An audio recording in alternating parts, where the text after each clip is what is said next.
Good morning, students.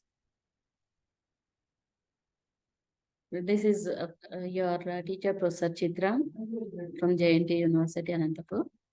We are going to learn about the communication skills, the importance of communication skills, etc. in this lecture. You know very well that so in ancient times or before the script was invented, so people use it to convey messages through signs and symbols. And after knowing about words, so they use it to communicate with the words.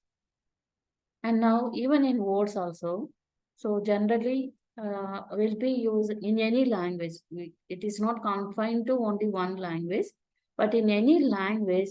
So these words so are very important, and so these words will be systematically arranged. So in order to get a sentence, and these sentences will be again logically sequenced in order to get so completeness to a paragraph or to our idea or thought. So in such a way, the things will be going on. So in this lecture, so you are going to learn about the communication and how the communication process takes place. And secondly, so you can list and overcome the filters or the barriers in your communication process. Also, you can practice active listening. And also you will learn some tips to improve verbal and non-verbal communication. So these are the main objectives of effective communication skills. Now, so let us look at what are the most common ways we communicate. So generally, so we'll be using certain words. So that concerns a spoken word. And when we use certain words, so in order to communicate through letters or the other means of communication, so here we'll be using written words. And sometimes we'll be showing certain visuals, so some images. So through that also we can communicate. And so fourthly, we will communicate through our body language. So these are the four ways of communication taking place. So now, what is communication? So communication is the transmission of an idea or feeling so that the sender and receiver share the same understanding. And you know very well that it is not mysterious process. So it takes place when the ideas from your mind are transferred to another's and arrive intact, complete, and coherent. So you send messages from one place to other place by using these things. So likewise, communication will be taking place. So now look at the communication process.